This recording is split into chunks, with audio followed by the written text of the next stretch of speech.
یادگاری ہے۔ میں نے حق سب یار کے لیے 5 آیتیں پیش کی۔ اب ماں کا لال اسے مانو جو پورے قرآن سے ایک آیت ایسی پیش کی جو حق 4 یا بہت سارے اور بھی پہلوان ہیں تو قدر حقیقی ادعائی اس کو کہیں گے۔ کس وجہ سے کہیں گے کہ اگرچہ اس پہلوان کے علاوہ اور بھی پہلوان ہیں، لیکن متکلم کے نزدیک، کلام کرنے والے کے نزدیک باقی پہلوان نہ ہونے کے برابر ہیں، 0 کے برابر ہیں۔ ان کو وہ کل عدم سمجھتا ہے، نہ ہونے کے برابر سمجھتا ہے، اس لیے وہ کہتا ہے صرف ایک ہی پہلوان۔ اب صحابہ پر جب اس کو منطبق کیا جائے گا، اس کے انالیسس کیے جائیں گے تو یہ معنی ہوں گے کہ ان 4 کو تو کما حق کو حق پر مانے اور باقی صحابہ کرام کو حق ہونے میں کل عدم نہ ہونے کے برابر مانے۔ ایسا کر لے تو کوئی مذائقہ نہیں ہے، یہ کثر حقیقی ادعائی ہے۔ اور بندگان خدا یہ جملہ کیسا اما بعد فاعوذ باللہ من الشیطان الرجیم بسم اللہ الرحمن الرحیم قل جاء الحق وزاق الباطل ان الباطل کان زہوقا۔ نہایت ہی واجب الاحترام میرے سامعین اور ناظرین، آج ایک بہت ہی خاص اور ایک بڑی سینسٹیو ایشو کے اوپر گفتگو کرنے جا رہا ہوں۔ میری گزارش علماء ذی احتشام سے ہے، اگر کسی یہ جو طلاب علم ہیں اگر وہ میری گفتگو سنیں، اس میں کوئی ایسی خطا وہ دیکھیں تو ضرور جو ہے میری رہنمائی فرمائیں۔ وقتاً فوقتاً جو علماء ذی احتشام اور طلاب علم میری رہنمائی فرماتے ہیں، مجھے بہت خوشی ہوتی ہے اور میں اس کے اوپر ریکورنگ بھی کرتا ہوں الحمدللہ۔ ایک ایسا ایشو، ایک ایسا مسئلہ جس کے اوپر نہ تو کوئی کتاب لکھی گئی اور نہ ہی ہمارے آج کے دور حاضر کے اندر یا اس سے پہلے جتنی بھی علماء گزرے، اس موضوع کے اوپر نہ کوئی کتاب لکھی، نہ کوئی خطاب کیا، نہ کوئی بیان کوئی ایسا موجود ہے، اور نہ ہی کوئی ایسی تحقیق موجود ہے، اور نہ ہی کسی کتاب کے اندر ایسا کوئی چیپٹر موجود ہے۔ اگر کوئی موجود ہو تو میرے جو ناقص علم ہے، بندے خاکسار کی نظر میں ایسا کوئی عنوان اس موضوع کے اوپر، ایسا کوئی چیپٹر، ایسا کوئی خطاب کسی عالم کی تحریر میری نظر سے نہیں گزری، سوائے ایک شخص اس دور حاضر کے اندر بہت بڑے علامہ، ایک نوجوان اہل سنت کے بہت بڑے لیڈر، اور برطانیہ کے اندر یعنی عالم اسلام میں انقلاب برپا کرنے والی شخصیت ثاقب شامی صاحب نے اس موضوع کے اوپر ایک کلپ ریکارڈ کروایا۔ آج میری گفتگو بھی انہی کے ویڈیو کے اندر سے چند ایک پوائنٹس کے اوپر وضاحت کے ساتھ ہوگی، چونکہ انہوں نے ایک بہت بڑا سمندر کو انہوں نے جو ہے کوزے میں بند کیا ہے، تو میں جو ہے اسی عنوان کو چند ایک پوائنٹس کے اوپر وضاحت کے ساتھ آپ کے سامنے سکین کے ساتھ حاضر کروں گا۔ سب سے پہلے تو بات یہ ہے کہ جو سب سے پہلا پوائنٹ آپ کی برگاہ میں پیش کرنا چاہوں گا وہ یہ ہے کہ جناب پیر عبدالقادر جیلانی صاحب، اب میں کئی ایک ویڈیو پہلے بھی ان کی رات میں بنائی، اب میں کبھی کبھار تو میرا ضمیر یہ گوارا نہیں کرتا کہ اتنی بڑی شخصیت کے سامنے یا ان کی کسی بات سے علمی اختلاف کرتے ہوئے میں اپنی زبان درازی کروں، چونکہ ان کے سامنے گفتگو کرنے کا مطلب سورج کو چراغ دکھانے والی بات ہے۔ یعنی میری جب عمر، میں نے جب اس طرف یعنی ہمارے پیدا ہونے سے پہلے سے وہ جو ہے پڑھاتے آ رہے ہیں، انہوں نے علوم اور فنون کو پڑھا ہے، سمجھا ہے، اور وہ مدارس کے اندر یعنی ٹیچر رہے ہیں، پروفیسر رہے ہیں، تو یقیناً ان کا علم کے تو ہم گرد کو بھی نہیں پہنچ سکتے۔ لیکن چونکہ اس چیز کا مجھے حق ہے کہ جس چیز پر مجھے کوئی ڈاؤٹ ہو یا علماء اہل سنت کے اگینسٹ وہ کوئی فتویٰ دیتے ہیں تو مجھے اس بات کا پورا حق ہے کہ میں اس کے اوپر سوال کروں۔ تنقید کی بات نہیں ہو رہی، سوال کرنے کی بات ہو رہی ہے۔ تو آج بھی جو ہے اسی تنازع میں ایک گفتگو ہوگی، وہ یہ کہ انہوں نے ایک فتویٰ جاری کیا کہ یہ جو نعرہ حق 4 یار لگاتے ہیں، تو نعرہ حق 4 یار حقیقت میں اس کی ترکیب یہ ہے کہ 4 یار حق ہیں، 4 یار حق ہیں، تو لہٰذا 4 یار حق ہیں یہ جملہ تھا، اس کو آپ نے حق کو پہلے لے آئے، یعنی مبتدا کو خبر کو مبتدا پر مقدم کر دیا، لہٰذا یہ کسر یعنی حسر کا فائدہ دیتا ہے۔ تو حق 4 یار کا جو نعرہ ہے یہ ناجائز لگانا ہے، یہ لگانا ناجائز ہے، اس لیے کہ 4 کے کو حق پر ہم حضور کے 4 یاروں کے بارے میں کہتے ہیں 4 یار حق، اس کا مطلب یہ 4 حق ہیں اور باقی سارے حق پہ نہیں ہیں۔ تو وہ کہتے ہیں کہ نعرہ حق 4 یار نہیں لگانا چاہیے، نعرہ حق سب یار لگانا چاہیے۔ اب چونکہ ایک بات یاد رکھیں، نیم رافضیت یہ کیا ہے، تھوڑی سی یہاں پر بات کرنا چاہوں گا۔ میں یقین کریں کسی کی ذات پہ تنقید نہیں کر رہا، کیونکہ میں اس لیے کہتا ہوں جو مسلک رضا سے ہٹے گا، جو فکر رضا سے ہٹے گا وہ مرے گا۔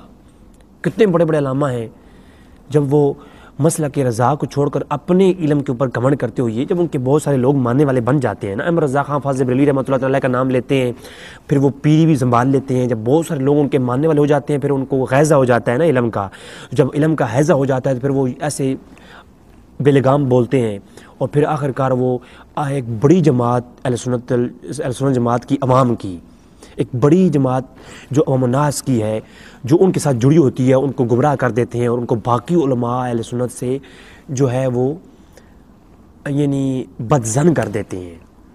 تو میرے جو کہنے کا مقصد ہے اور مطلب یہ ہے، اب آپ دیکھیں، میں یہ نہیں کہتا یہ جو مسئلہ ہے جو اس پہ آج میں گفتگو کرنے والا ہوں یہ کوئی ضروریات دین میں سے نہیں ہے، یہ مختلف ہی مسئلہ ہے، اور اس کا کوئی انکار کر دے، کوئی یہ نعرہ تحقیق نہ بھی لگائے تو وہ کوئی گمراہ نہیں ہوگا یا اللہ سنت سے خارج نہیں ہوگا، اور کوئی نعرہ تحقیق لگاتا ہے تو وہی کوئی سنی نہیں ہے، کوئی اتھینٹسٹی نہیں ہے۔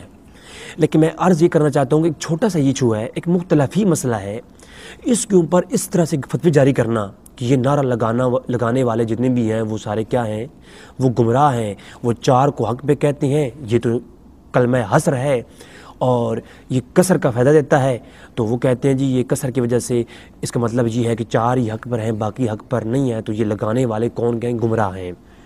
تو اتنا بڑا فتویٰ لگا دینا اور باقیوں کو گمراہ کہہ دینا یہ بہت بڑا ظلم ہے۔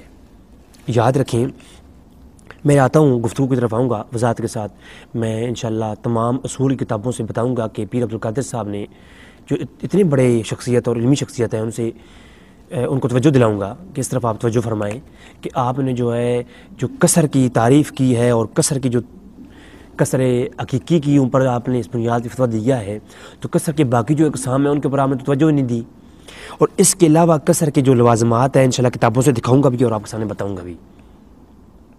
تو انہوں نے کسر کا جو قانون بیان بنایا ہے اور ان کا ایک مناظرہ ہوا، اس کے اندر اسی موضوع پر مناظرہ ہوا، تو انہوں نے وہ کسر حقیقی کو بیان کرتے ہوئے کہا جی دیکھو جی 4 یار حق ہیں، یعنی حق 4 یار، تو اس کے اوپر انہوں نے پوری گفتگو کر کے جو ہے کہا کہ یہ نعرہ لگانا ناجائز ہے اور حق سب یار نعرہ لگانا چاہیے۔ اچھا، اب نیم رافضیت کیا ہے یہ بات سن لیں۔ نیم رافضی کبھی بھی شیعت کے عقائد کا پرچار نہیں کرتا، اور نیم رافضی کبھی بھی اعلان شیعت نہیں کرتا، وہ رافضیت کا اعلان نہیں کرتا، ان کے عقیدہ بناتا نہیں ہے، یہ اہل سنت کے عقائد کا دعویدار ہوتا ہے۔ اور نیم رافضی جو ہوتا ہے وہ اصل میں اعتقاد اہل سنت کا ہی پرچار کر رہا ہوتا ہے، اہل سنت کے عقائد کا ہی نام لے رہا ہوتا ہے، لیکن حقیقت یہ ہوتی ہے کہ وہ اہل سنت کی عوام کو رافضیت کے نزدیک کرتا ہے۔ نیم رافضیت کا جو رول ہے نا، وہ صرف اتنا کام کرتے ہیں کہ وہ رافضیوں کے اعتقاد کے نزدیک کر دیتے ہیں سنیوں کے عقیدوں کو۔ جب ایسا ہوتا ہے تو پھر کیا ہوتا ہے، پھر جو عوام ہے وہ علماء اہل سنت سے اور عقائد اہل سنت سے تھوڑا دور ہو جاتی ہے، دوری اختیار کرتی ہے، اور جب وہ دوری اختیار کرتی ہے تو پھر رافضیت کا پرچار کرنے والے جو علماء ہیں وہ خود بخود ان کو اپنے نزدیک کر لیتے ہیں۔ تو نیم رافضیت ایک ایسی وبا ہے جو کہ آٹومیٹکلی پھیلتی ہے عوام الناس میں بھی جلدی سے، اور یہ بڑے بڑے علماء کو اپنی زد میں لے لیتی ہے۔ اب آپ دیکھیں پیر عبدالقادر صاحب جو کہ اس طرح کی ان کے اعتقاد میں پائی جاتی ہے نیم رافضیت، تو وہ جو ہے ان کی وجہ سے بڑے بڑے مناظر اسلام کہلانے والے لوگ راولپنڈی کے اندر، اور مفتی اعظم اور مفتی راولپنڈی کہلانے والے جو لوگ جو ہیں، اور اپنے نام کے ساتھ جو ہے بڑے حسین لقب لگانے والے سید، تو وہ جو ہے وہ بھی نیم رافضیت کے اندر شکار ہو گئے۔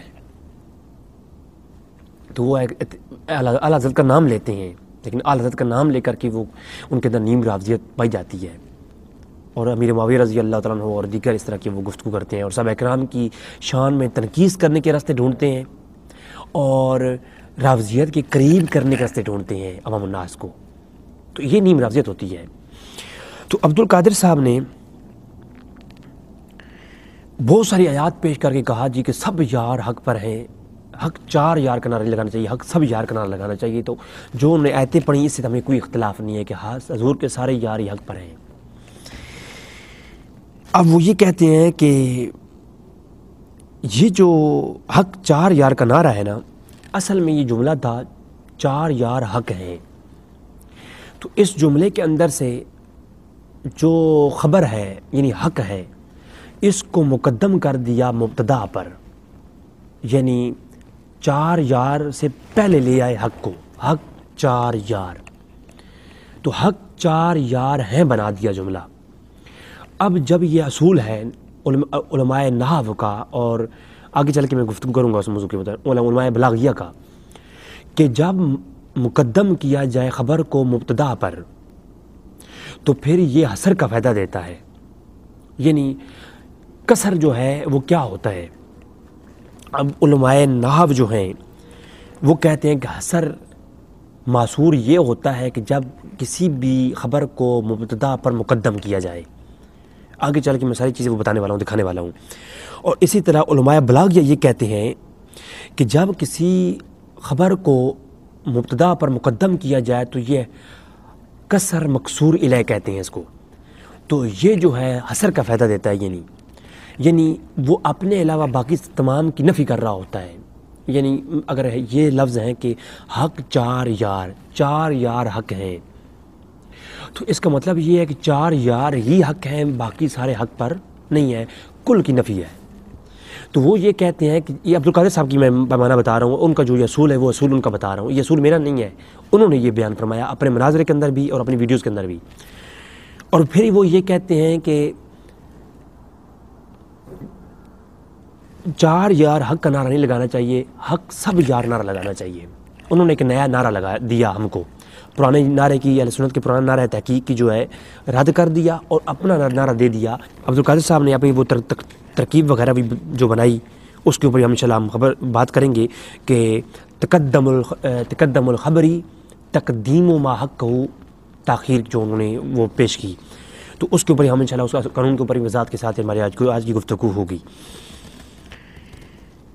اصل میں عبدالقادر صاحب سے میں وہی بات ہے کہ ادب کے ساتھ ہی نام لوں گا، اب کیا ہو سکتا ہے، توہین کرنا میں جو ہے بالکل بھی میرا مقصد نہیں ہے، بلکہ میں ان کی بارگاہ میں گزارش کر رہا ہوں کہ آپ مجھے یہ بتائیں، حق 4 یار کا نعرہ یعنی 4 یار حق ہیں، یہ جملہ تھا، تو حق کو ہم نے شروع میں لے آئے، مبتدا پر مقدم کر دیا، تو جو تقدم الخبری تقدیم ما حق ہو، تاخیر کا جو قانون ہے، اس کے تحت یہ کسر مکسور الیہ ہو گیا، قانون کسر اس پہ لاگو ہو گیا، لہٰذا باقی 4 ہی حق پر ہیں، باقیوں کی نفی ہو گئی۔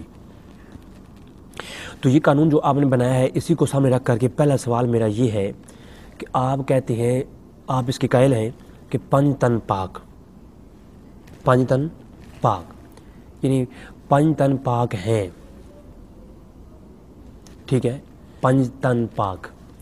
تو میں یہ کہتا ہوں اس کے اوپر بھی آپ یہ قانون لاگو کریں گے؟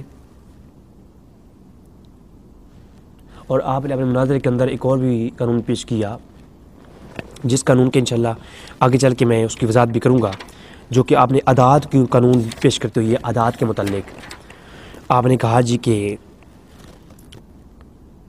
یہ جو موجبہ کلیہ، یہ جو اعداد ہوتے ہیں، حق 4 یار میں جو 4 کا اعداد ہے، ڈیجٹ ہے 4 کا، ہندسہ ہے جو 4 کا، تو یہ 4 کا ہندسہ اس بات کی قید لگاتا ہے، کیونکہ یہ ہندسوں کے اعداد کا جو قانون ہے سورہ قضیہ، یہ موجبہ کلیہ کا سورہ قضیہ ہے ہندسہ 4، تو انہوں نے اپنے مناظرے کے اندر یہ بات بھی کہی کہ سورہ قضیہ ہے ہندسہ 4، اس کا تقاضا یہ ہے کہ نہ ہندسہ 4 میں کوئی داخل ہو سکتا ہے نہ خارج ہو سکتا ہے، یعنی یہ 4 ہی حق ہیں، نہ کوئی 5واں حق ہو سکتا ہے نہ کوئی 3را حق ہو سکتا ہے، 4 میں نہ کوئی کم ہو سکتا ہے اور 4 میں نہ اضافہ ہو سکتا ہے. سورہ قضیہ کا جو انہوں نے قانون پیش کیا، میں طالب علم ہوں، مجھے تو ان کے بارے میں اتنا نہیں پتہ، لیکن میں تو انہیں سے پوچھ رہا ہوں.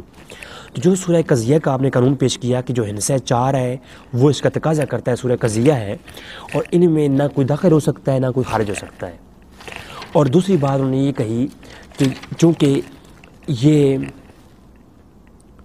یہ تقدیم و ماحق و تاخیر کا جو قانون ہے، تقدیم و ماحق و تاخیر کا جو قانون ہے، اس قانون کے تحت حق 4 یار نہیں کہنا چاہیے، چونکہ باقیوں سب کی نفی ہوتی ہے. تو میں یہ کہتا ہوں اسی قانون جو آپ نے بنایا ہے اسی کے اندر رہتے ہوئے آپ مجھے سمجھائیے کہ 5 تن پاک کا جو نعرہ ہے وہ لگانا پھر کس طرح سے ٹھیک ہے؟ کیا وہ 5 تن وہی پاک ہیں، باقی کوئی پاک نہیں ہے اس کائنات میں؟ اگر وہ مقصور الہ کا آپ قانون لگاتے ہیں تو اس کا مطلب یہ ہوگا کہ صرف 5 تن ہی پاک ہیں، ان کے علاوہ کوئی پاک نہیں. یعنی حضرت محمد صلی اللہ علیہ وسلم کی ذات، نبی کریم کی ذات، مولا علی کی ذات، اماں فاطمہ کی ذات، حسن و حسین کی ذات، یہ 5 تن پاک ہیں. تو یہ 5 تن ہی پاک ہیں، باقی اہل بیت میں جو ذات ہیں وہ پاک نہیں ہیں، باقی انبیاء پاک نہیں ہیں، باقی جتنے بھی کیونکہ قصر حقیقی کا تقاضا یہ ہوتا ہے. اب آگے چل کے میں گفتگو کروں گا، وہ پیر صاحب نے تو بہت بڑا ظلم کیا ہے نا، یہ بہت بڑا ظلم کیا ہے. میں تو حیران ہوں، میں تو بولتے ہوئی شرم آتی ہے کہ وہ تو ہمارے پیدا ہونے سے پہلے سے پڑھا رہے ہیں یہ کتابیں، ان کو زیادہ پتہ ہونا چاہیے. مختصر معنی وہ پڑھاتے ہیں، میں نہیں پڑھاتا، مجھے تو پتہ بھی نہیں ہے. میں نے تو مختصر معنی کی جو آج عبارات پیش کروں گا وہ تو میں نے رٹی ہیں، تو میں تو نہیں جانتا یہ چیزیں. میں تو پوچھ رہا ہوں، میں طالب علم ہوں، وہ مجھے سمجھائیں کہ سورہ یہ قصر حقیقی کی جو انہوں نے تعریف بیان کر کے اس کے اوپر یہ اس جو ہے نعرے کو غلط قرار دیا ہے، تو کیا قصر حقیقی کے علاوہ قصر اضافی نہیں ہوتی؟ وہ ان کے علم میں نہیں ہے؟ یہ سوال پیدا ہوتا ہے. اگر ان کے علم میں ہے تو اگر صرف قصر حقیقی ہی ماننا ہے ہر جملے کو، تو پھر 5 تن پاک کے اندر مجھے بتائیں، کیونکہ قصر حقیقی کا تقاضا یہ ہے کہ صرف 5 تن ہی پاک ہیں، اس کے علاوہ کوئی بھی ذات پاک نہیں ہے. یہ بات یاد رکھ لیں، یہ قصر حقیقی کا تقاضا ہے کہ جس کے اوپر معمول کیا جائے گا وہ وہی ان کے بارے میں وہ چیز ثابت ہوگی، باقیوں کے بارے میں ثابت نہیں ہوگی. وہ میں فنی گفتگو میں نہیں جا رہا، لیکن قانون یہی ہے. تو 5 تن پاک ہیں سر، یہ نعرہ لگانا کیسے جائز ہو گیا اگر حق 4 یار کہنا ناجائز ہے؟ کیونکہ صرف 4 کی حق ہونے کی دلیل ہے، باقیوں کی نفی صادر ہوتی ہے. تو 5 تن پاک کہنے سے صرف 5 تن کو پاک کہنا، باقی سب کی نفی صادر ہوتی ہے. کیا باقی انبیاء کرام جو ہے نہیں گزرے وہ پاک نہیں ہیں کائنات میں؟ کیا جو ہے باقی اولیاء کرام جو ہے وہ پاک نہیں ہیں؟ صحابہ کرام پاک نہیں ہیں؟ آل بیت اطہار وہ باقی پاک نہیں ہیں، صرف وہی پاک ہیں؟ تو پھر تو اگر آپ نے وہ قانون جو لگایا وہ یہاں پہ لگائیں. اس نعرے کے تو آپ خود قائل ہیں. نہیں، ادھر آپ نہیں وہ نعرہ لگائیں گے سر. کیوں نہیں لگائیں گے؟ اس نعرے کے اوپر آپ فتویٰ نہیں لگائیں گے، کیونکہ اندر کی بات کچھ اور ہے نا، بڑی معذرت کے ساتھ.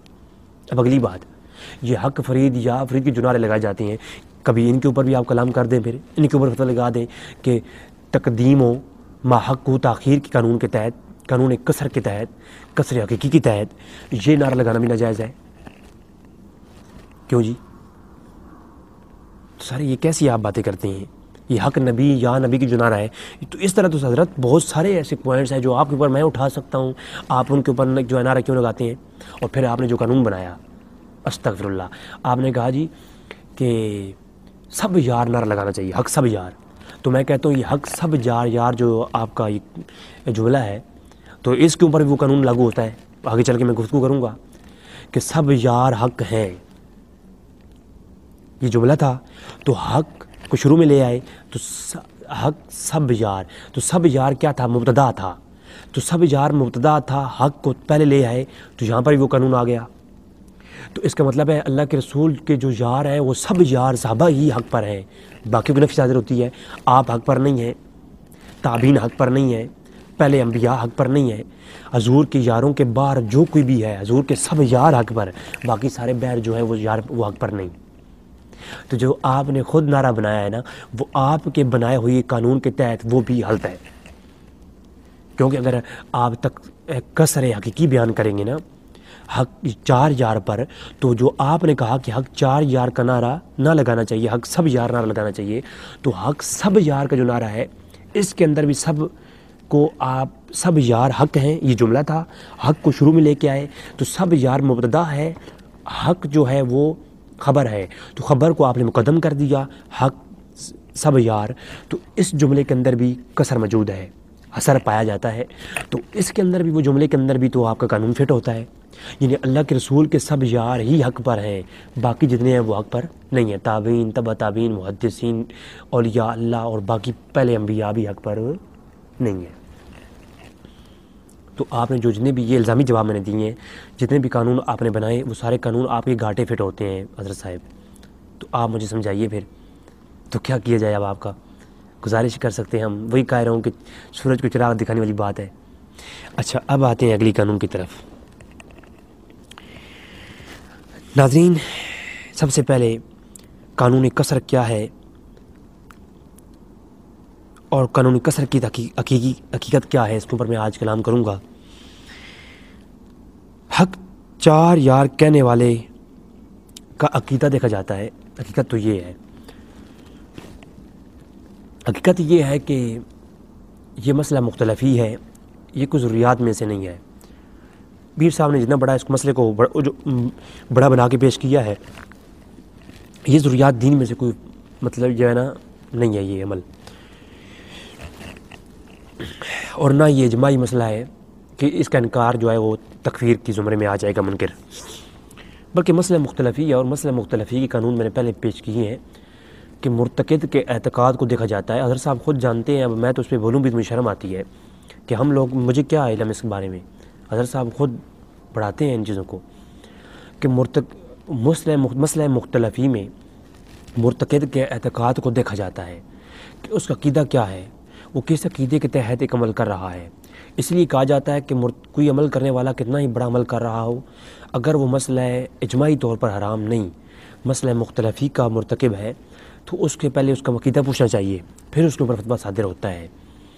جیسا کہ قوالی کا مسئلہ ہے، داڑھی کا مسئلہ ہے، اور ایسے کئی ہزاروں مسئلے ہیں، موسیقی کا مسئلہ ہے، اس کے اوپر کئی ایک اور مسائل ہیں جن کا ہم جو ہے کلام نہیں کرتے ہیں۔ تاکہ عبد القادر صاحب کا تو ایک اور کلپ میں نے دیکھا جس میں وہ کہتے ہیں کہ ابو بکر صدیق کی افضلیت پہ کبھی اجماع نہیں ہوا، تو ابو بکر صدیق کی جو افضلیت ہے تمام صحابہ کے اوپر بعد الانبیاء، تو ابو بکر صدیق سب سے افضل ہیں اہل سنت کا جو عقیدہ ہے، تو وہ عبد القادر صاحب کہتے ہیں یہ تو کبھی اہل سنت کا اس پہ اتفاق ہی نہیں رہا، مسئلہ مختلفی ہے، لہٰذا کوئی اگر ابو بکر صدیق کو افضل نہیں مانتا، علی کو افضل مانتا ہے رضی اللہ تعالیٰ عنہ، تو وہ اہل سنت سے خارج نہیں ہوگا، یہ ان کا عقیدہ ہے۔ تو میں کہتا ہوں جب اتنے بڑے مسئلے میں آپ کہتے ہیں کہ مسئلہ مختلفی ہے اور مرتکد کا اعتقاد دیکھا جائے گا، اہل سنت سے خارج نہیں ہوگا، تو اس عام سے مسئلے کے اوپر آپ اتنے بڑے مناظرے کرتے کیوں پھر رہے ہیں، اور آپ نے اتنے بڑے کلپ اپلوڈ کر دی ہیں۔ ناظرین، سب سے پہلی بات یہ ہے کہ اگر زید حق 4 یار کا نعرہ لگاتا ہے تو پہلی بات ہے زید کا عقیدہ دیکھنا پڑے گا، وہ کس عقیدے کے تحت لگاتا ہے۔ اگر وہ یہ کہتا ہے کہ حق 4 یار سے مراد یہ عقیدہ لیتا ہے کہ صرف 4 ہی حق پر ہیں، باقی کوئی حق پر نہیں، تو پھر عبد القادر صاحب والی بات ٹھیک ہوگی۔ لیکن اگر وہ باقیوں کبھی بھی کسی بندے کے ذہن میں حق 4 یار کا نعرہ لگاتے ہوئے کہیں بھی یہ نظریہ ذہن میں آتا ہی نہیں کہ میرے کہنے کا مطلب یہ ہے کہ صرف 4 ہی حق پر ہیں، باقی کوئی حق پر نہیں، اور وہ خود کو حق پہ سمجھتا ہے، باقی مسلمانوں کو بھی حق پہ سمجھتا ہے، تمام تابعین، تبع تابعین، محدثین، اولیاء اللہ کو بھی حق پہ سمجھتا ہے، اور یہ بھی کہتا ہے حق 4 یار، تو اس کا مطلب یہ ہے کہ وہ اس میں تفضیل کے معنی میں، یعنی وہ صحابہ کرام کی کیٹیگری میں ان 4 کو فضیلت دے رہا ہے، تو پھر اس کے اوپر بلکہ وہ حق پر ہے اور وہ اچھی بات کر رہا ہے، اس میں کوئی اعتراض نہیں ہے۔ لیکن اگر وہ اس طرح کرتا ہے، کہتا ہے کہ حق 4 یار سے مراد یہ ہے کہ یہ 4 ہی حق پر ہیں، ان کے علاوہ کوئی حق پر نہیں، تو پھر پیر عبد القادر صاحب والی بات ٹھیک ہے۔ تو یاد رکھیں 1400 سال تاریخ میں کسی شخص نے ایسا عقیدہ نہیں کہ وہ حق 4 یار کا نعرہ لگائے اور وہ اس منہج پر لگائے کہ صرف 4 ہی حق پر ہیں، باقی کسی کوئی حق پر نہیں ہے۔ اب سب سے پہلی بات تو یہ ہے کسر کیا ہے، کسر کی تعریف، اور یہ ساری چیزیں میں کتابوں سے ہی پیش کروں گا انشاءاللہ تبارک و تعالی۔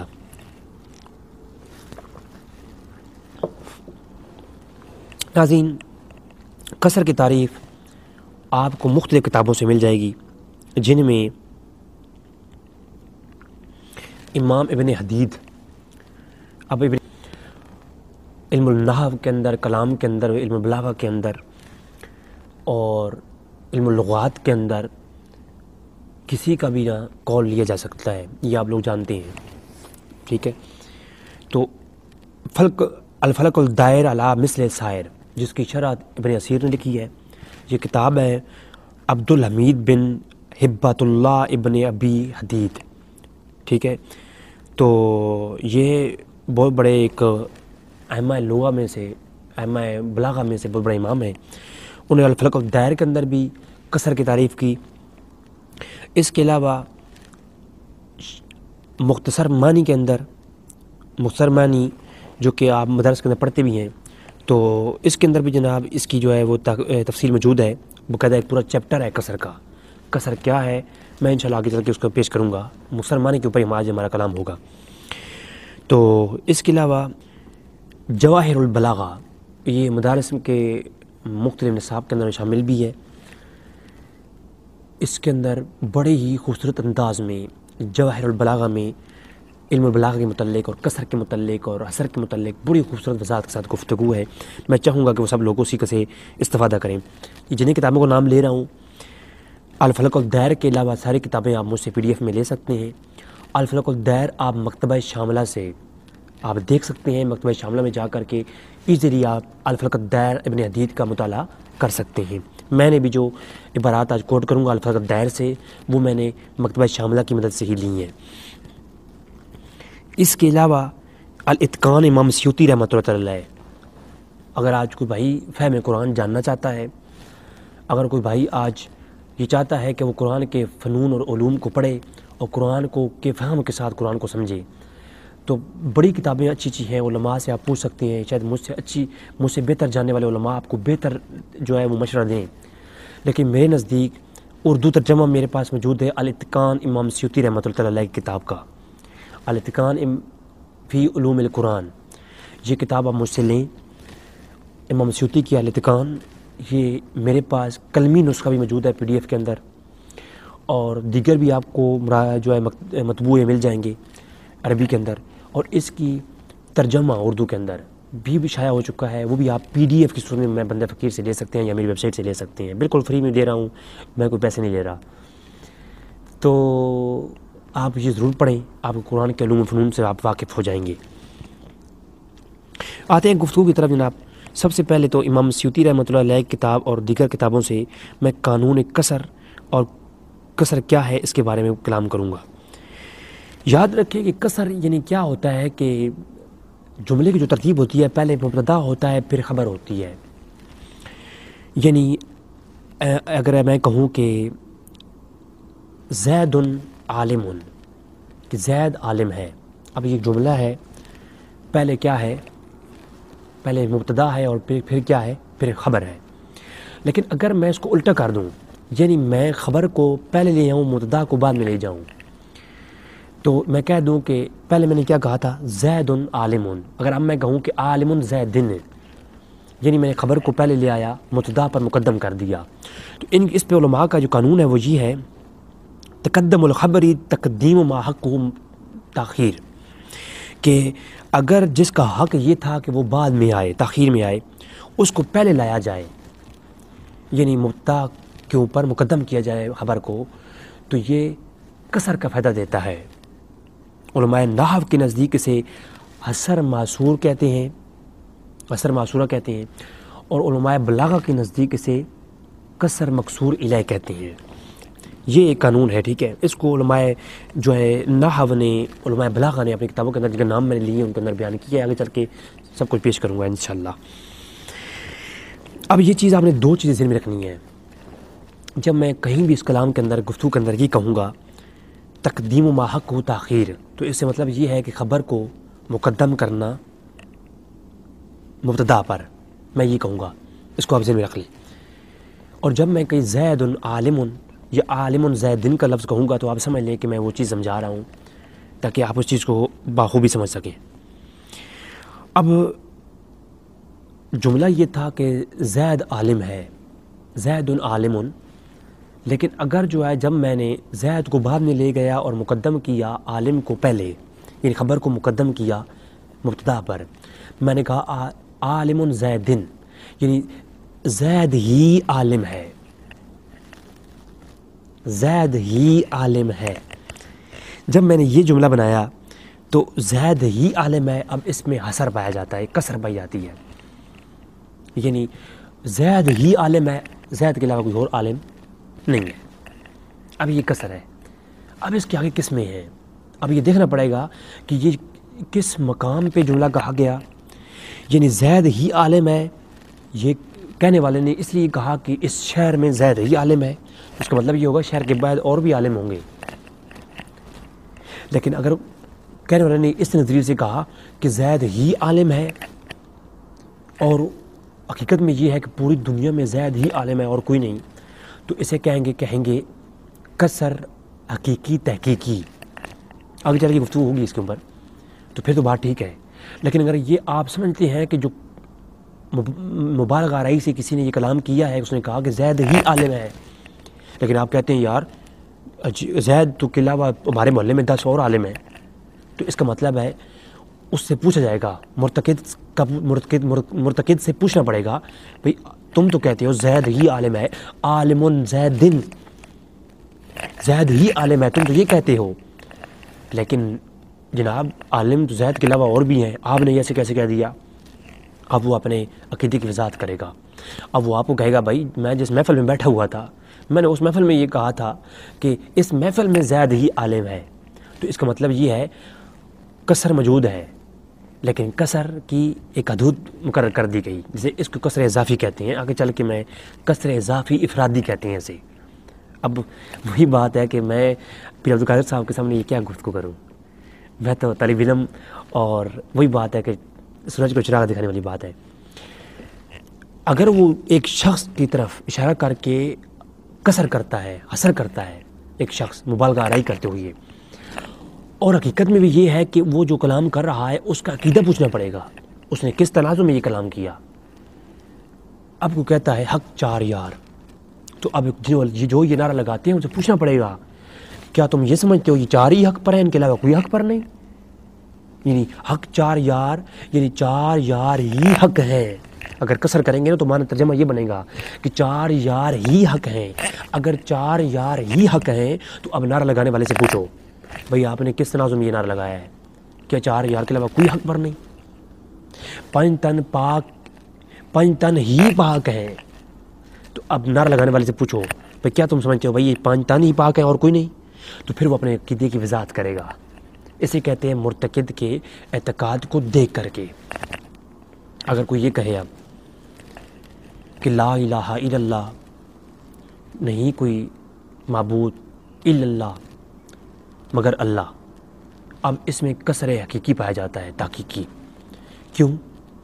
یہ کسر حقیقی اضافی نہیں ہے، یہ کسر حقیقی تحقیقی ہے۔ کیوں؟ نہیں ہے کوئی معبود مگر اللہ۔ اب ذرا جو یہ کلام کر رہا ہے اس کے پاس جاؤ، تحقیق کرو، پوچھو بھائی حقیقت بھی یہی ہے، پوری کائنات میں اللہ کے سوا کوئی معبود نہیں، یہ حقیقت ہے، اس کا کوئی دوسرا رخ ہے ہی نہیں، تو یہ کسر حقیقی تحقیقی ہے۔ اس پیمانے پر عبدالقادر صاحب جو ہے نا حق 4 یار کو ماپ رہے ہیں۔ اب خود آپ دیکھ لیں، میں تو کوئی کلام کروں گا تو کہیں گے یار اب اتنے بڑے عالم دین کو میں یہ بات کہوں کہ آپ نے کتنی بڑی غلط جو ہے بیانی کی ہے۔ اگر آپ کسر کی تعریف کے ساتھ نا کسر کی اقسام بیان کر دیتے تو میرے خیال میں یہ ساری چیزیں ختم ہو جاتی ہیں جو آپ بیان کر رہے ہیں۔ تو ناظرین یہ ساری چیزیں ہو گئیں، 4 یار ہی حق پر ہیں، تو مرتقد کا اعتقاد دیکھا جائے گا کہ اس کے مفہوم مطلب کیا ہے۔ جیسے زید ہی عالم ہے، مبالغہ آرا نے کہہ دیا، اب جیسے مبالغہ آرائی کی ہے اسے پوچھنا پڑے گا بھائی زید کے علاوہ تو اور بھی عالم ہیں، تم نے یہ کیسے کہہ دیا؟ تو پھر وہ بتائے گا بھائی یا تو میں نے یہ کہا تھا اس محفل کے اندر صرف زید ہی عالم ہے، اس کے علاوہ تو بڑے عالم موجود ہیں، ٹھیک ہے؟ یا پھر اس کی ایک اور قسم ہے کسی کے مقابلے میں کہہ دینا۔ آگے چل کے وہ میں گفتگو کروں گا۔ اگر کوئی کہے کہ بکر بھی عالم ہے اور زید بھی عالم ہے، اس کے جواب میں کوئی کہتا ہے کہ نہیں زید عالم زیدن، کہ زید ہی عالم ہے۔ اب ایک محفل کے اندر بہت سارے علماء سٹیج پر موجود ہیں، عبدالقادر صاحب خود موجود ہیں، خطاب کر رہے ہیں۔ عبدالقادر صاحب سے ایک بندہ جو ہے وہ اعلان کر کے کہتا ہے کہ عبدالقادر صاحب آپ کے آس پاس بڑے علماء بیٹھے ہیں، تو وہ کہتے ہیں، ایک شخص سوال کرتا ہے کہ بکر بھی عالم ہے اور زید بھی عالم ہے، تو عبدالقادر صاحب آگے سے جواب دیتے ہیں کہ نہیں عالم زیدن، کہ صرف زید ہی عالم ہے، کہ زید ہی عالم ہے۔ تو اس کا مطلب کیا ہے؟ جو سٹیج بھرا ہوا ہے یہ عالم نہیں ہے، 50 لوگ جو ساتھ بیٹھے ہیں یہ عالم نہیں ہے بھائی، کیونکہ مبالغ کا جو اثر کے ساتھ جملہ بولا ہے کہ زید ہی عالم ہے. اب دیکھیں جملہ ایک ہی ہے، اثر بھی ایک جیسا موجود ہے، لیکن مقام بدل رہے ہیں، مکان بدل رہے ہیں، مقام بدل رہے ہیں، وقت دیکھا جاتا ہے، معتقد کا اعتقاد دیکھا جاتا ہے، کس موضوع پر یہ موضوع عنوان دیکھا جاتا ہے. یہ کثر کی حالتیں ہیں، یہ میں بیان نہیں کر رہا، یہ مختصر معنی کے اندر موجود ہے. میں آگے چل کے دکھاؤں گا بھی اور بتاؤں گا بھی. میں نے تو مختصر معنی نہیں پڑھی سر، میں نے تو انجینئرنگ پڑھی ہے. مجھے اسٹیشومیٹری پوچھو میں وہ بتاتا ہوں آپ کو، انسٹرومیٹیکل انوائرمنٹ پوچھو میں وہ بتاتا ہوں آپ کو. بھائی میں تو کیمیکل انجینئر کی ہوئی ہے، میں نے تو نہیں کیا یہ درس نظامی. یہ تو پیر صاحب پڑھاتے آ رہے ہیں 20 سالوں سے، وہ بتائیں گے ہمیں کہ آپ نے جو کثر کی حالتیں پیش کی ہیں ان میں تو یہ کیا کریں گے ہم. تو اب عبدالقادر صاحب نے جو جواب دیا کہ زید عالم زیدن، اس کا مطلب یہ ہے کہ بکر عالم نہیں ہے، بکر کے مقابلے میں صرف زید کو عالم قرار دیا گیا ہے. اب محفل کے اندر نیچے بیٹھے ہوئے ہزاروں علماء بیٹھے ہیں، یہاں بیٹھے ہیں، ان کی نفی نہیں ہوئی، یہ عالم ہے، ان کا انکار کسی نے نہیں کیا. جس کا جواب میں موضوع کے جواب میں کہا گیا، جب موضوع کے جواب میں کہا جائے اس کو کہتے ہوتے ہیں کسر اضافی افرادی. خدا نخواستہ یہ پتہ نہیں، اب میں تو ان چیزوں کا نہیں جاننے والا. حضرت صاحب آپ خود بتائیں عبدالقادر صاحب. اچھا اب آپ چلتے ہیں جی گفتگو کی جانب. ناظرین سب سے پہلے کثر کی تعریف پیش کروں گا میں. عبدالقادر صاحب نے ایک ذاتی اور کی ہے، انہوں نے یہ کہا، انہوں نے پورے مقدمے کی بنیاد جو بنائی ہے نا وہ کثر کو اس بنیاد پہ بنایا ہے کہ مبتدا پر مقدم کرنے کا مسئلہ. اب سب سے پہلے میں گفتگو کا آغاز میں عبدالقادر صاحب کی ایک اور، شاید ان کی عمر کے ساتھ ساتھ ان کا حافظہ کمزور ہو رہا ہے، اس لیے ان کی عدم توجہ کی وجہ سے یہ ایسا ہوا ہوگا، تو ان کی توجہ دلانا چاہوں گا میں ایک اور خاص طرف. کہ انہوں نے کہا جی کہ خبر کو مبتدا پر مقدم کرنا، یعنی تقدیم ما حق و تاخیر کا جو قانون پیش کیا، تو کہتے ہیں اس میں حصر ہے. یاد رکھیں اس میں علماء کا تو اتفاق ہی نہیں ہے کہ ہر بار آپ جو خبر ہے اس کو اگر مبتدا پر مقدم کریں گے تو ہر بار وہ حصر کا ہی فائدہ دے گا، ہر بار وہ کسر ہی ہوگا، ہر جملہ کسر ہی ہوگا. علماء نحو کا اور علماء بلاغیہ کا اس پہ اتفاق ہی نہیں ہے. اس پہ پہلی بات ہوئی تو اتفاق ہی نہیں ہے اس پہ. جس موضوع کو بنیاد بنا کر کے جس بنیاد پر کسر کی تعریف آپ نے کی ہے، اور جس بنیاد پر آپ نے کسر کو بنیاد بنا کر کے حق 4000 کا نر ناجائز قرار دیا ہے نا، وہ حقیقت میں وہ قانون علماء بلاغہ کے نزدیک وہ معتبر ہی نہیں ہے. علماء بلاغیہ اور علماء مناطقہ جو ہیں اس پہ اتفاق نہیں رکھتے. کچھ علماء نے لکھا ہے کہ مبتدا پر مقدم کرنے کو، خبر کو مقدم کرنے کو حصر کا فائدہ، کسر کا فائدہ دیتا ہے. میں اس کا انکار نہیں کر رہا، میں مان رہا ہوں، سمجھانا یہ چاہتا ہوں اس پہ اتفاق نہیں ہے. اس پہ بلاغیہ کا اتفاق نہیں ہے.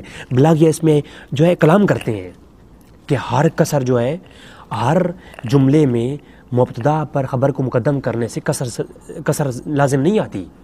ہر جگہ کسر جمل کسریہ نہیں ہوگا، وہ کسر مکسور الیہ نہیں ہوگا، قانون کسر لاگو نہیں ہوگا. یہ بات یاد رکھ لیں. یہ دیکھیں علامہ سیوطی الاتقان علوم قرآن وہ لکھتے ہیں تقدیم والمسند و ذکر ابن اسیر و ابن نفیس وغیرہما ان تقدیم الخبری علی مبتدا، کہ کہتے ہیں کہ یفید الاختصاص وردہ صاحب الفلک الدائر. وہ کہتے ہیں کہ بے شک چند لوگوں کا یہ ابن اسیر و ابن نفیس کا یہ نظریہ ہے کہ جو ہے وہ چند ایک علماء کا نام لے کر الاتقان کے اندر امام سیوطی کہتے ہیں چند ایک علماء کا نام لے کر کے کہ فلاں فلاں کا یہ نظریہ ہے کہ اگر خبر کو مبتدا پر مقدم کیا جائے تو یہ کسر کا فائدہ دیتا ہے. لیکن کہتے ہیں اس میں بلاغی کا اتفاق نہیں ہے. کیوں کہ الا اختصاص وردہ صاحب فلک الدائر، یعنی صاحب فلک الدائر، یعنی فلک الدائر کتاب لکھنے والے شخص نے اس کا رد کیا ہے کہ ہر یہ نہیں ہوتا. اور رد کیا کیا ہے یہ فلک الدائر کون ہے؟ ابن حدید، بأنہ لم یأکل به احدا وهو ممنوع، کہ وہ کہتے ہیں یہ بالکل ممنوع ہے، ایسا ہوا ہی نہیں کہ ہر مبتدا پر خبر کو مقدم کرنے والا جملہ جو ہے وہ کسریہ ہوگا. یہ تو کسی کا ہے نہیں, کسی کی ممنوع ہے, وہ ممنوع. اور پھر کہتے ہیں وہاں کا اختلاف رہا ہے.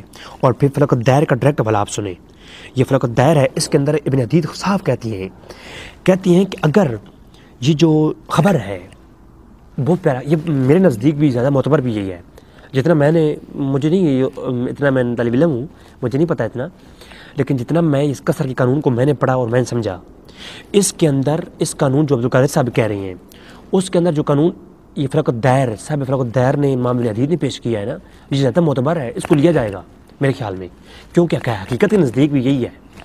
فلک الدائر کہتے ہیں جب جو خبر ہے وہ اگر نکرہ ہو, حدید کہتے ہیں فلک الدائر کے اندر, وہ کہتے ہیں کہ اگر مبتدا پر خبر کو مقدم کیا جائے اور جو خبر ہو یعنی حق 4 یار میں خبر کیا ہے, حق, تو یہ جو خبر ہو یہ نکرہ ہو, تو پھر کہتے ہیں اس پہ بلاغیہ کا اتفاق ہے کہ یہ کسی کا یہ مذہب نہیں ہے کہ یہ حسر ہے, کسی کا یہ عقیدہ نہیں ہے, کسی کا یہ بلاغیہ علماء بلاغیہ میں سے, اور کہتے ہیں ہم میں سے کسی کا یہ عقیدہ نہیں, کسی کا یہ مذہب نہیں کہ اگر مبتدا پر خبر کو مقدم کیا جائے اور خبر نکرہ ہو, وہ معرفہ نہ ہو, یعنی حق الحق نہ ہو, صرف حق ہو, تو پھر یہ کسی کا عقیدہ نہیں ہے کہ یہ کسر ہے. ہاں اگر خبر جو ہے وہ معرفہ ہو تو پھر اس پہ کلام ہو سکتا ہے, یعنی جیسے کہ حق 4 یار میں الحق ہو, الحق 4 یار ہو, تو پھر اس پہ کلام ہو سکتا ہے کہ یہ حسر ہے, کسر ہے. اچھا, اب یہ ایک چیز یہ ہو گئی, آپ نے سنی الاتقان اور فلک الدائر آپ سنی امام ابن حدید کی. اب چلتے ہیں تھوڑا آگے, یہ میرے پاس ہے الجواہر البلاغہ. اس کے اندر کیا کہتے ہیں, اس کے اندر پورا چیپٹر ہے کسر کا, کسر کی تعریف بیان کرتے ہیں, وہ آگے چل کے کسر کی تعریف جو کہ میں مکمل کلام کرنے والا ہوں پر مختصر معنی کے اوپر, تو اس کے اوپر انشاءاللہ کلام ہوگا. تو یہاں پر یہ انہوں نے چیپٹر باندھا فی تقسیم الکسری باعتبار الحقیقتی والواقعہ الی القسیم. قسمیں کسر کی بہت ساری قسمیں ہیں, ترفیع کے اعتبار سے, طریق کے اعتبار سے, وہ ساری جو میں آگے پہلے جو ہے نا مختصراً میں نے بیان کر دی, اگر فضاد کے ساتھ کلام کروں گا تو 1-2 گھنٹے کا کلپ بن جائے گا, اس لیے. تو وہ کہتے ہیں الکسر الحقیقی ایک کسر حقیقی ہے, وهو ان التحسيس المكسور والمكسور عليه يحسب الحقيقة والواقعية الى اليتاء الى غير اصل نحو لا اله الا الله. تو اس کے اوپر وہ کلام کرتے ہیں, مثالیں پیش کرتے ہیں کہ کسر حقیقی کیا ہے, کہ جو بالکل کلام جو کرنے والا کلام کرنے والا ہے حقیقت میں وہ چیز ایز اٹ از وہی ہو, تو یہ کسر حقیقی ہے. لیکن کہتے ہیں ایک ہوتا ہے کسر الاضافی, وهو ان يحسب المكسور بالمكسور عليه وبحسب الاضافي والنسبة الى الشيء اخر المعين لا يجمع مع اداة نحو ما خليل الى مسافر فان تقصد کسر السفر الیہ بدون مسافر سواء. کہتے ہیں کہ کسر اضافی یہ ہوتا ہے, کسر اضافی کے بارے میں بتاتے ہیں کہ اگر اس میں احتمال پایا جائے جو حقیقت میں وہ نہ ہو, جو کسر حقیقی کے بارے میں ہے نا, یعنی لا الہ الا اللہ, نہیں ہے کوئی معبود مگر اللہ. اب اس قانون اس میں کوئی بھی شک نہیں ہے, کوئی دوسری رائے ہے ہی نہیں. آپ جس کے پاس جائیں, جو مرتکد کا اعتقاد ہے وہ ایک ہی ہے, مرتکد کے اعتقاد میں دوسری کوئی رائے ہونے کا چانس نہیں ہے. مرتکد کے اعتقاد میں کوئی گنجائش نہیں ہے کہ میں یہاں سے بیٹھے اگر وہاں پر کوئی ایک لفظ ایسا کہہ رہا ہے تو میں یہاں سے سمجھ جاؤں گا کہ بھائی اس کا کوئی دوسری رائے نہیں ہے. لیکن اگر کوئی یہ کہتا ہے لا قول ہے, معروف قول ہے, لا افتاح الا علی, کہ نہیں ہے کوئی مرد مگر علی. اب جب یہ کسی نے یہ جملہ کہا تو آپ سوچیں گے یار یہ کیا بات ہوئی, کیا علی کے علاوہ کوئی اور مرد نہیں ہے؟ لا افتاح الا علی, کہ علی کے علاوہ کوئی مرد نہیں ہے. جبکہ اس نے جب کہا تھا لا الہ, نہیں ہے کوئی معبود الا اللہ مگر اللہ, اس میں کوئی دوسری رائے نہیں تھی. لیکن جب کسی نے یہ کہا لا افتاح الا علی, کہ نہیں ہے کوئی مرد مگر علی, تو اس میں کیا ہے, اس میں سوچ بچار کرنی چاہیے, کیا علی کے علاوہ اور کوئی مرد نہیں؟ تو پھر سوچنا پڑے گا یہ کس تنازع میں جملہ کہا گیا ہے. اس کا مطلب ہے شجاعت کی بات ہو رہی ہے کہ جیسا مرد علی ہے نا, علی کے مقابلے کا کوئی اور مرد ہو نہیں سکتا, مرد تو بہت ہیں. تو جیسا یہ اسے کہتے ہیں کسر اضافی, تو اس کو بیان کیا ہے کس نے؟ صاحب جواہر البلاغہ نے. اب جواہر البلاغہ آپ پڑھ لیں، میرے پاس PDF میں دے دوں گا. اس کے اندر قصر کی بڑی خوبصورت طریقے سے وضاحت موجود ہے. اچھا اب آتے ہیں آگے مختصر المانی کے اندر. دوستو مختصر المانی کو جو میں انشاءاللہ جو ابھی پیش کروں گا، آپ لوگ اس پہ غور کریں گے انشاءاللہ آپ کو ساری گفتگو جو حق 4000 کا مطلب ہے، مفہوم ہے، حق 4000 کو میں آج انشاءاللہ آپ کے سامنے واضح کر دوں گا. جو حق 4000 کا مسئلہ ہے نا، اس کو میں انشاءاللہ واضح کرنے لگوں گا. حق 4000 کہنا کیسے جائز ہے؟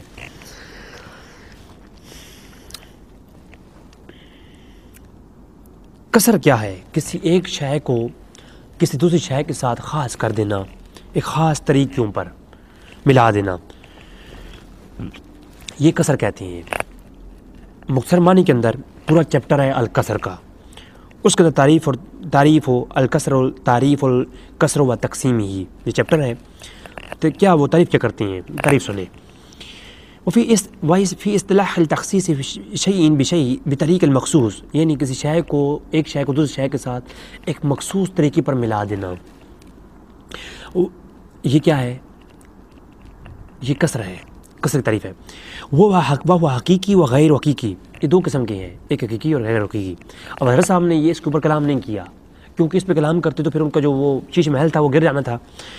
لان تخصیص شیء بشیء انما ان يكون يحسب الحقيقة وفي نفسه الامر بان لا يجاوز الا غيره الا اصطلاحا وهو الحقيقي، یعنی ایسا امر کہنے والے نے جو بات کہی وہ 110% صحیح ہو، جیسے کہ لا الہ الا اللہ، تو وہ اس کے علاوہ کوئی اور رائے نہ ہو، تو وہ کیا ہے؟ قصر حقیقی ہے.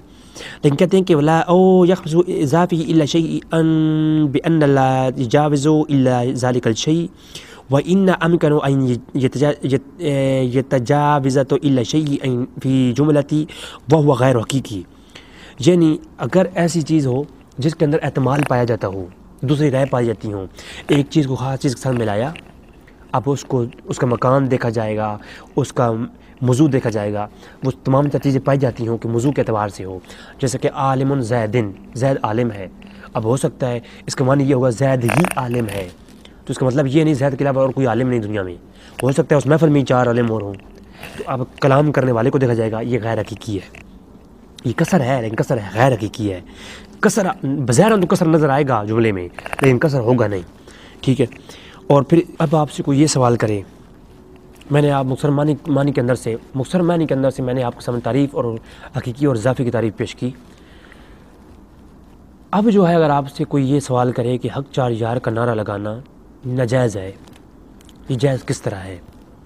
کیونکہ یہ قصر حقیقی ہے، تو اسے آپ کہیں جی یہ قصر حقیقی نہیں ہے، یہ حق 4000 کا نعرہ لگانا بالکل جائز ہے. جیسے کہ حق پنج تن پاک کا نعرہ لگانا جائز ہے، حق فرید یا فرید کا نعرہ لگانا جائز ہے، اور حق نبی یا نبی کا نعرہ لگانا جائز ہے. اسی طرح حق 4000 کا نعرہ لگانا بھی جائز ہے.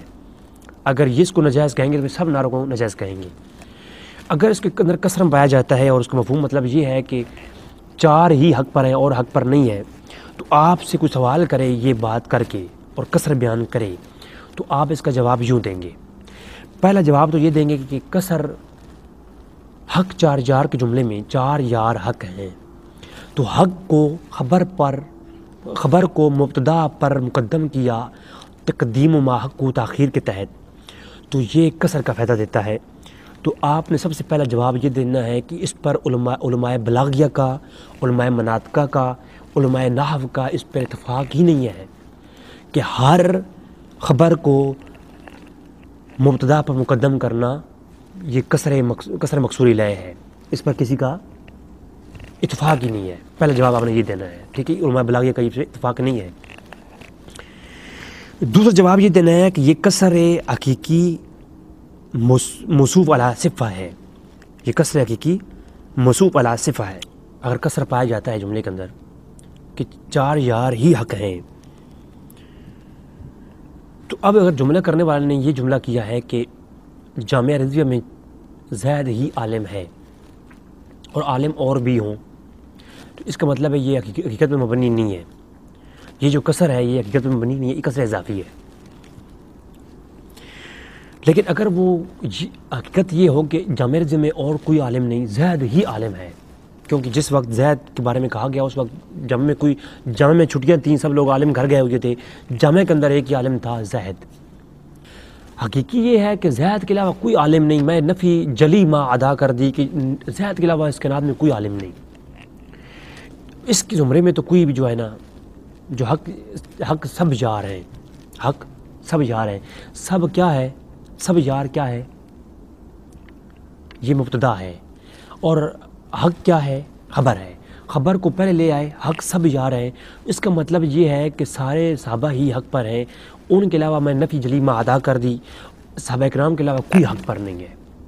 تو عبدالقادر صاحب کا جو نعرہ ہے وہ اس قانون کے تحت، حقیقی کے تحت غلط ٹھہرتا ہے۔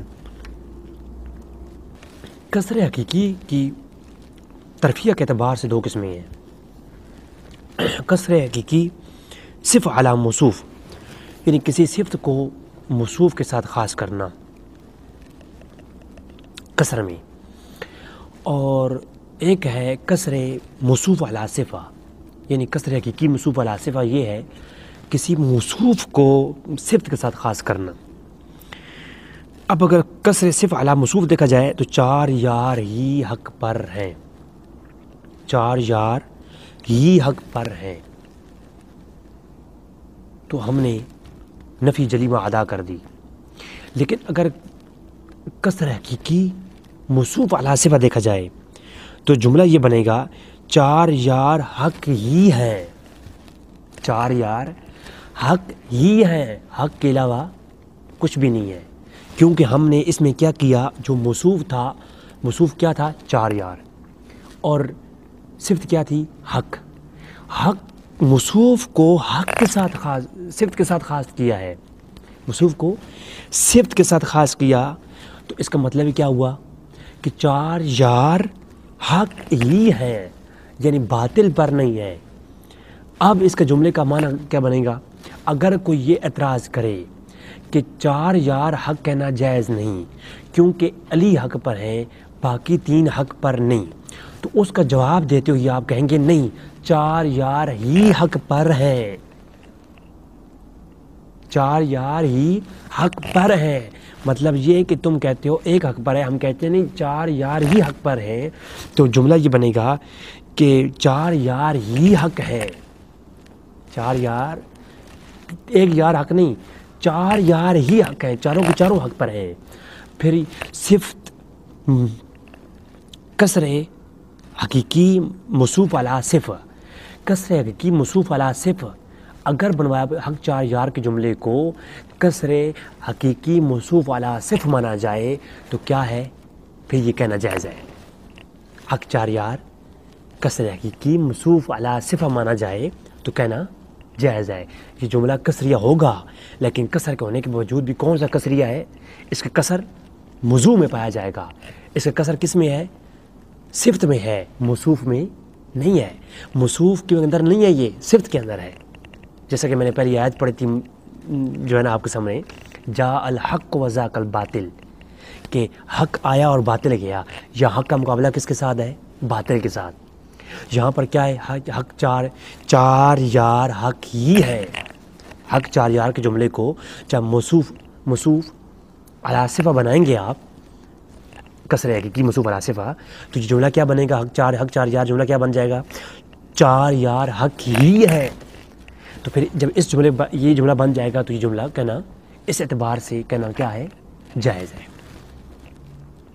تو پہلا جب کوئی سوال کرے تو آپ کہو کہ کسر کے اس قانون پر کہ حق 4 یار خبر کو مبتدا پر مقدم کرنا، یہ علماء بلاغیہ کے ہاں اتفاق اس پر نہیں ہے۔ پہلا جواب آپ نے یہ دینا ہے جب کوئی رافضی یا نیم رافضی یہ کہے حق 4 یار کا نعرہ لگانا کیا ہے؟ ناجائز ہے، تو آپ نے پہلا جواب کیا دینا ہے؟ پہلا جواب یہ دینا ہے کہ یہ اس پر علماء بلاغیہ کا اتفاق نہیں ہے، جیسا کہ الاتقان کے اندر امام سیوطی نے کہا، اور جواہر البلاغہ کے اندر موجود ہے، الفلق الدائر کے اندر ابن عدید نے کہا، اور اس کے علاوہ مختصر معنی کے اندر بھی موجود ہے۔ دوسرا جواب آپ نے یہ دینا ہے کہ اگر اس میں کسر مان لیا جائے تو یہ کسر حقیقی موصوف علی صفہ ہے، کہ اس کی صفت میں کسر پایا جاتا ہے نہ کہ موصوف میں. لہذا صفت کے اندر جا الحق و ذاک الباطل، جہاں باطل کا مقابلہ حق کے ساتھ ہے، یہاں پر بھی حق جو ہے نا، حق 4 کا حق کا مقابلہ باطل کے ساتھ ہے. کہ اگر کوئی یہ کہے کہ 4 حق پر نہیں ہے، پہلے 3 حق پر نہیں ہے، صرف 1 حق پر ہے، تو ہم آگے جواب میں کیا کہیں گے؟ حق 4 نہیں، 4 حق پر ہیں. باطل کے نظریے کے رد میں ہم کہیں گے. تو اس میں کسی اور کی نفی نہیں ہے، اس میں نفی جلی ما عدا نہیں ہے، اس میں کیا ہے؟ نفی موضوع کی نفی ہے. تو یہ کیا ہے؟ یہ حقیقی، کسر حقیقی کے تحت بھی یہ کہہ سکتے ہیں. اب اس کا ایک تیسرا جواب بھی ہے. اگر اس میں کسر مان لیا جائے، اگر کیا کریں؟ اس میں کسر مان لیں کہ حق 4 کے جملے میں کسر موجود ہے، یہ کسر مکسور الیہ ہے، ٹھیک ہے؟ یہ کیا ہے؟ یہ کسر مکسور الیہ ہے. تو ہم کیا کہیں گے؟ کسر مکسور الیہ جملہ ہے، مان لیتے ہیں، اور اس میں اثر معصور پایا جاتا ہے. تو ہم یہ کہیں گے، اس کا تیسرا جواب یہ ہے، یہ کسر اضافی افرادی ہے. یہ کسر اضافی افرادی وہ کیسی؟ کسر اضافی افرادی کیا ہے؟ یعنی کسر اضافی جس میں ہم نفی بعض ما ادا کرتے ہیں. نفی اس کسر میں ہم نفی بعض ما ادا کرتے ہیں، یعنی جو کسر پایا جاتا ہے لیکن نفی بعض کی ہو رہی ہوتی ہے. جیسا کہ میں نے پہلے مثال دی کہ اگر محفل میں بہت علماء بیٹھے ہوں اور ایک شخص سوال کرے کہ اب بکر اور زید دونوں عالم ہیں، اور جواب میں کوئی کہے کہ زید ہی عالم ہے، اب عالم زید کا جملہ کسر پر مشتمل ہے، اس میں کسر ہے، یہ اثر معصورہ ہے، لیکن اب یہ موضوع کو دیکھا جائے گا کہ بھائی اس کا مطلب یہ ہے کہ زید ہی عالم ہے اور کوئی کائنات میں عالم نہیں. تو یہ نفی بعض ما ادا کی جائے گی، نفی جلی ما ادا نہیں کی جائے گی. کلی طور پر نفی نہیں ہوگی، بعض کی نفی ہوگی. بات سمجھ آ رہی ہے نا؟ اضافی کے اندر یہ ہوتا ہے. اب محفل کے اندر جب یہ سوال کیا گیا، جواباً ایک بندے نے کہا نہیں زید ہی عالم ہے، تو اس کا مطلب بکر عالم نہیں ہے، صرف بکر کی نفی ہوئی ہے. باقی جو یہاں بیٹھے ہیں وہ بھی علماء ہیں، جو ساتھ بیٹھے ہیں یہ بھی علماء ہیں، باقی بھی کائنات میں علماء ہیں، محفل میں اور بھی علماء ہیں. لیکن ہم نے موضوع کو دیکھا تو معلوم ہوا اس جملے میں حصر تو تھا لیکن صرف بکر کی نفی ہے، باقی سارے کی نفی نہیں ہے. تو یہ کیا تھی؟ یہ نفی، یہ حقیقی کسر اضافی افرادی ہے کہ کسی ایک فرد کی بعض کی آپ نے نفی کی، تو اس کو جو ہے یہ کہتے ہیں. اسی کے اندر ایک اور قسم ہے اضافی کی، وہ کیا؟ کسر اضافی قلبی جسے کہتے ہیں.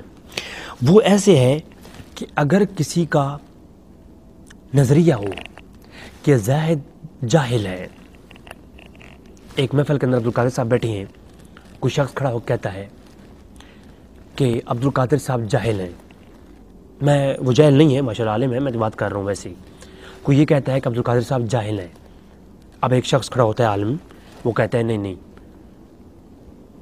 عالم قادر، کہ جو قادر ہے عبدالقادر جو ہے وہ کون ہے؟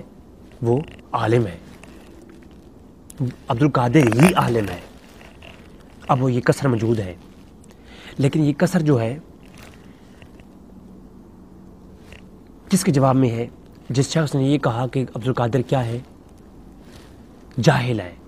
اب جاہل کے مقابلے میں عالم کا لفظ آیا، جیسا کہ آیات ہے نا، جا الحق و ذاک الباطل، کہ حق کے مقابلے میں باطل ہے. لفظ حق کے مقابلے میں کیا ہے؟ باطل ہے. اسی طرح جہاں عبدالقادر صاحب کو محفل کے اندر کہا گیا کہ یہ جاہل ہیں، آگے جواباً کہا گیا کہ نہیں عالم ہے. اب صفت علم جو ہے، آگے کے جو موضوع ہے، جو آگے کا عکس ہے، عکس کے مقابلے میں یہ میں نہیں کہہ رہا، میں آپ کو عبارت پڑھ کے سنا دیتا ہوں. یہ کوئی، کیونکہ یہ بڑا مسئلہ ہوتا ہے نا، یہ جتنی باتیں میں نے کہی ہیں یہ ساری مختصر معنی کی میں نے کی ہیں، یاد رکھیں. یہ میرے پاس ہے. پہلے میں نے جو یہ صفت موصوف علی صفہ میں نے بیان کی، اس کے بارے میں یہ امام یہ مختصر معنی میں لکھا ہے کہ الا تجاوزوا الى صفة الاخرى اصلا في جملة وغير حقيقي بل اضافي الا کی اضافی ما معنى لا ينافي كون تخصيص مطلقا في قبيل الاضافات وكل منها اي من حقيقي وغيري نوعان كسر الموصوف على صفة وهو أن لا يجوز موصوف من تلك الصفة إلا صفة أخرى، لكن يجوز أن تكون تلك الصفة الموصوف الأخرى، وكسر الصفة على موصوف وهو إن يجوز تلك الصفة ذلك الموصوف إلا موصوف آخر، لكن يجوز ان یکون ذالک الموصوف الصفات۔ یہ مختصر معنی ہے۔ پھر کہتے ہیں آگے چل کے، چونکہ میرا موضوع کیا ہے کہ عکس کے متعلق ہے، وہ کہتے ہیں کہ پھر آگے یہ موضوع چلتا رہتا ہے کہ مقصور اللہ انصاف المکون یعنی طویل ہے، یہ گفتگو آگے کرتے ہیں۔ آئی کتابی محال صفت کدھر گیا، کہتے ہیں اگر جو ہے متکلم کے کلام کو دیکھا جاتا ہے جب کسر پایا جائے، جملے میں کسر پایا جائے تو متکلم کے کلام کو دیکھا جاتا ہے۔ اگر کلام کرنے والا کیا کرتا ہے کہ عکس کسی کے موضوع کا عکس بیان کرے، یعنی اب موضوع کا عکس کیا تھا، حقیقت میں عبدالقادر صاحب عالم تھے، کہنے والے نے جاہل کہا، اب جواباً ہم نے کہا کہ عالم عبدالقادر، تو مطلب یہ ہوا کہ عبدالقادر عالم ہے۔ یہ کس کے مقابلے میں کہا گیا؟ یہاں پر جو کسر ہے وہ عالم کے اوپر پایا جائے گا، عبدالقادر کے لفظ کے اوپر نہیں پایا جائے گا، موصوف کے اوپر نہیں ہے، کس پہ ہے؟ صفت کے اوپر ہے۔ تو صفت کیا ہے؟ عالم، کیونکہ ادھر جو ہے صفت کے اوپر اعتراض کس پہ تھا؟ صفت پہ تھا۔ اعتراض کس پہ تھا؟ صفت پہ تھا کہ عبدالقادر عالم نہیں جاہل ہیں، تو جواباً کس نے کیا کہا گیا کہ وہ کیا ہے؟ عالم ہیں۔ تو پھر کہتے ہیں ایسے جملوں میں کیا ہے؟ صاحب الذوق السلیم ففیہم کسر فلم یعرف، بعض جملوں پر کسر ایسا ہوتا ہے کہ نظر نہیں آتا۔ ایک صاحب ذوق سلیم رکھنے والا جب اس میں غور و فکر کرتا ہے تو پھر معلوم ہوتا ہے اس میں کسر ہے۔ اور کسر ہوتا کدھر ہے؟ کسر ہوتا یہ ہے کہ وصاحب الذوق السلیم فی الکسر یعرف اصطلاح البلاغہ فی ذالک دولۃ الثلاثہ بباقیۃ الوضع الازل والواضع المودعہ والمعنى التقدم الکسر لاصل ای وجہ الثانی ووجوہ، کہ اصل میں اس کے اصل میں نہیں ہوتا کسر اس کی صفت موضوع میں ہوتا ہے۔ اور پھر آگے چل کے صفحہ 184 جو میرے پاس جو کتاب پڑھائی جاتی ہے نا مسلمانی مدارس کے اندر، اس کا 184 اس میں کہتے ہیں کہ ومن کسر موصوف علی صفت تقدیر و اذا معنی المقصور علی استصفاف انه اخاصها اول الکسر الموضوع علی صفہ من حقیقتی، کہ یہ جو حقیقت کے اعتبار سے اس میں موضوع کے اعتبار سے جو پایا جاتا ہے عکس اس میں ہوتا ہے، عکس میں اس میں ہوتا ہے کسر جو ہے موضوع کے اندر ہوتا ہے۔ جب کوئی کسی کا عکس نظریہ پیش کرے تو کسی کے عکس نظریے کے مقابلے میں آپ جب کچھ کہیں گے تو وہ کسر جو ہے اس کی صفت میں پایا جاتا ہے۔ اس کو کہتے ہوتے ہیں کسر اضافی قلبی، ٹھیک ہے، کسر اضافی قلبی کہتے ہیں۔ تو اگر جب کوئی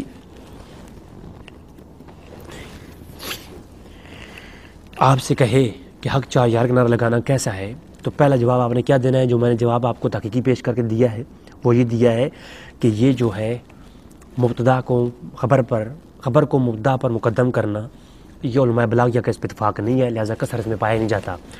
امام صاحب مختصر معنی نے کہا ہے کہ اس میں بہت غور کیا جائے تب جا کر کے اس میں کسر نظر آتا ہے، کسر اس میں ہوتے ہی نہیں ہے، اور اس میں اتفاق بلاغیہ کا اتفاق ہی نہیں ہے۔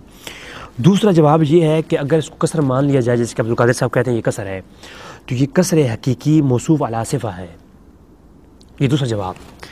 اور تیسرا جواب یہ ہے اگر اس کو کسر مان لیا جائے تو کسر اضافی افرادی ہے، یہ کہ ہم بعض افراد کا جو صحابہ کرام کے مخالف ہیں ان کا جو ہے رد کرتے ہوئے یہ کہتے ہیں۔ اور اگر اس کو چوتھا اگر اس کو کسر مان لیا جائے تو چوتھا جواب یہ ہے کہ حق 4 یار کہنا یہ کسر حقیقی تحقیقی موصوف علی صفہ ہے۔ اور پتہ ہے یہ تحقیقی ہے، یہ جو نعرہ تحقیق ہم لگاتے ہیں نا، یہ اس کی مناسبت اس کو ملتی ہے۔ اور یہ ہمارے بزرگوں نے ایسے نعرہ نہیں لگایا، یہ اس کے اوپر پہلے بڑا سوچ وچار کی ہوگی تب جا کے نعرہ لگایا ہوگا۔ کیا یہ چیزیں آج ان کے ذہن میں آئی ہیں؟ پہلے علماء کے ذہن میں نہیں آئی تھیں؟ اتنے بڑے جن علماء کی کتابیں پڑھ کر کے یہ لوگ کسر کے قانون ہمیں بتاتے ہیں، کیا ان جو کسر کے قانون جنہوں نے لکھے ہیں ان لوگوں کو یہ چیزیں معلوم نہیں تھی؟ معلوم تھی یہ چیزیں. ہمارے بزرگوں نے یہ جو کہ قائد ہمیں دی ہیں بڑے وضاحت کے ساتھ دی ہیں. تو یہ کیا ہے؟ چوتھا جواب یہ ہے کہ کسر حقیقی تحقیقی موصوف علی صفہ ہے، یہ حق 4 یار کہنا، لہذا اس بنیاد پر یہ کیا ہے کہنا غلط نہیں ہے. اور پانچواں کیا ہے؟ یہ کسر حقیقی کسر اضافی قلبی ہے. یہ کسر اضافی قلبی ہے، یعنی کسی کے نظریے کا رد کرتے ہوئے ہم کہیں گے اس کے موضوع میں، اس کی صفت میں کسر پایا جائے گا، نہ کہ اس کے موصوف میں. اور بلاغیہ یہ کہتے ہیں کہ جب کسر پایا جاتا ہے تو ہم بلاغیہ دیکھتے ہیں کہ کسر جو ہے کس اعتبار سے وہ جملہ کسری آیا ہے، اس کا اعتبار دیکھا جاتا ہے، پھر اس کو بری کلام ہوتا ہے. تو ناظرین آپ کے سامنے میں نے اس کے اوپر وضاحت کر دی ہے. اب میں تھوڑی سی بات کروں گا. یہ کسر حقیقی تحقیقی بھی ہے. چھٹا کیا ہے؟ چھٹا اس کے اندر یہ بھی تعویل ہو سکتی ہے کہ اس میں کسر پایا جاتا ہے حق 4 یار میں، لیکن یہ کسر حقیقی تحقیقی ہے.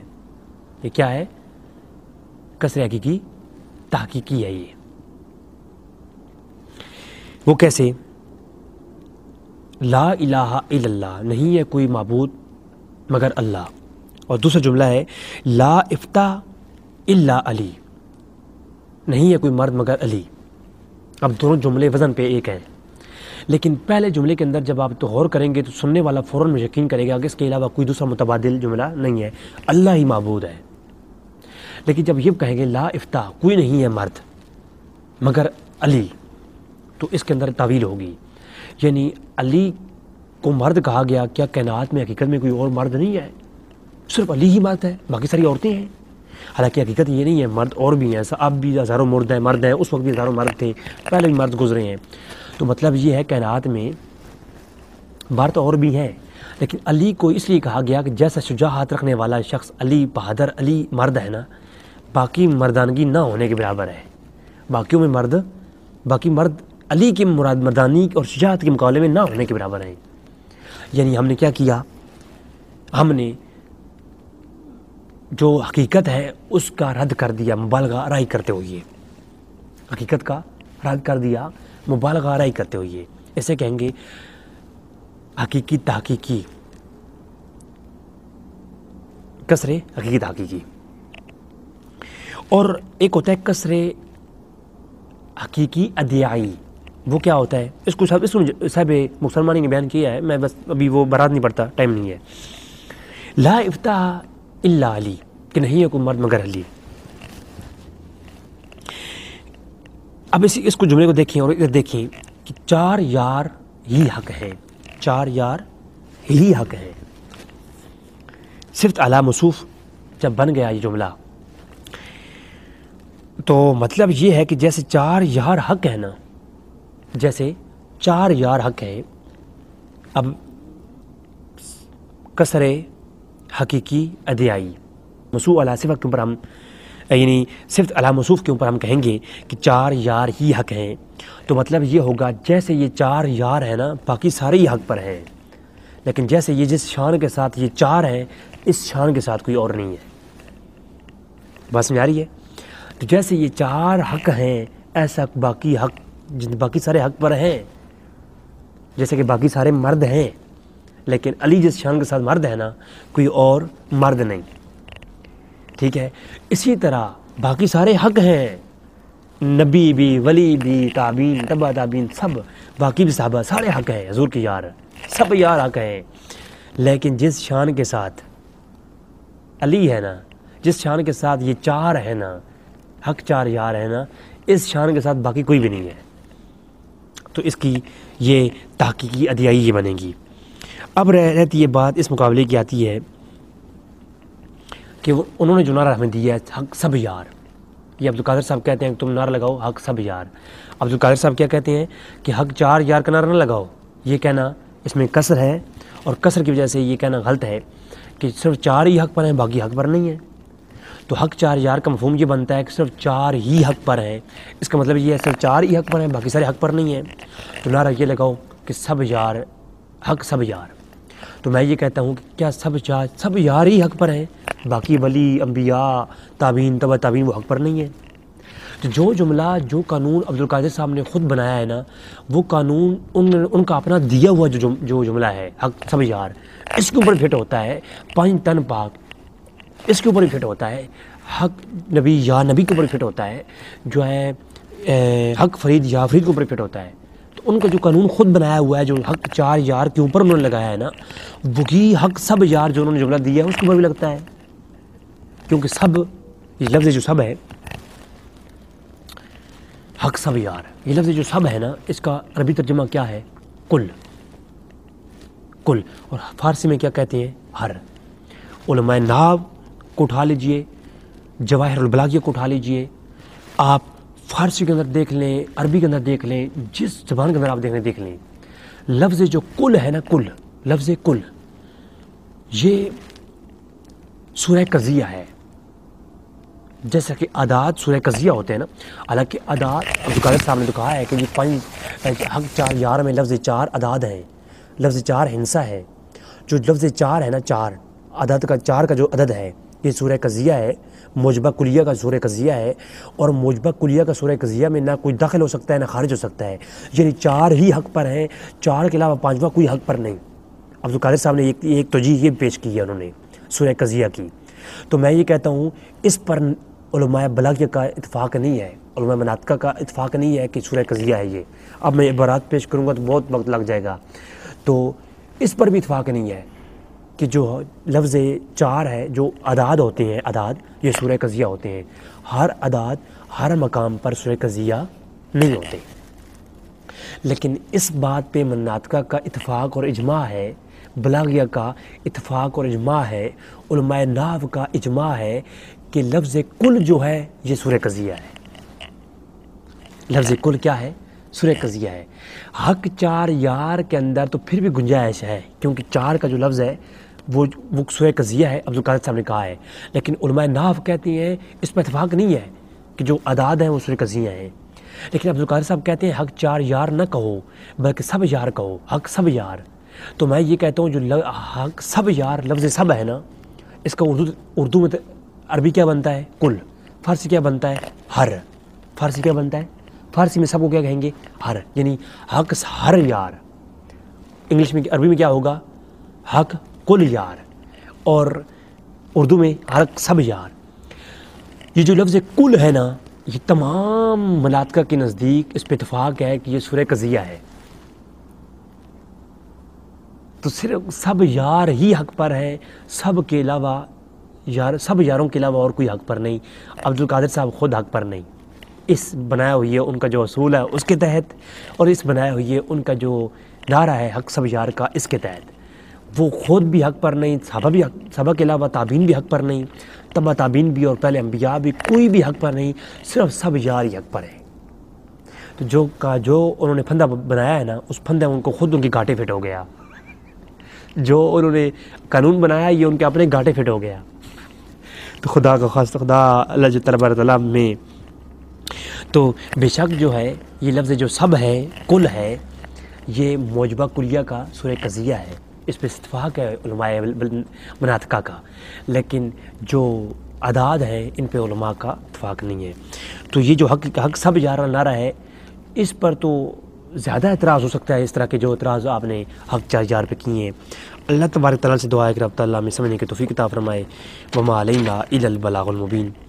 دوستو, میرا کہنے کا جو مطلب تھا, جو بیان کرنے کا مقصد تھا, وہ یہ ہے کہ مجھے پتہ ہے اتنے بڑے خطاب کون سنتا ہے, لیکن ایک میرا شوق ہے کہ میں ان تمام چیزوں کو اکٹھا کر کے آپ کے سامنے لے آؤں دلائل کے ساتھ, اور آپ کو بتا دوں کہ یہ کدھر کدھر لکھا ہوا ہے, تاکہ بعد میں آنے والے جو یہ فتنے کھڑے ہوں ان کے بارے میں کوئی نہ کوئی ایویڈنس موجود ہوں سوشل میڈیا پر, لوگ اس سے فائدہ اٹھائیں.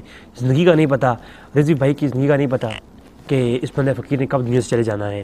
لیکن میں اللہ سے یہ دعا کرتا ہوں جب تک زندہ ہوں میں جو ہے دین کا جو کام بھی کر سکوں, اللہ تبارک تعالیٰ مجھے صحیح اللہ سنت کا کام کرنے کی توفیق عطا فرمائے. وما علینا الا البلاغ المبین.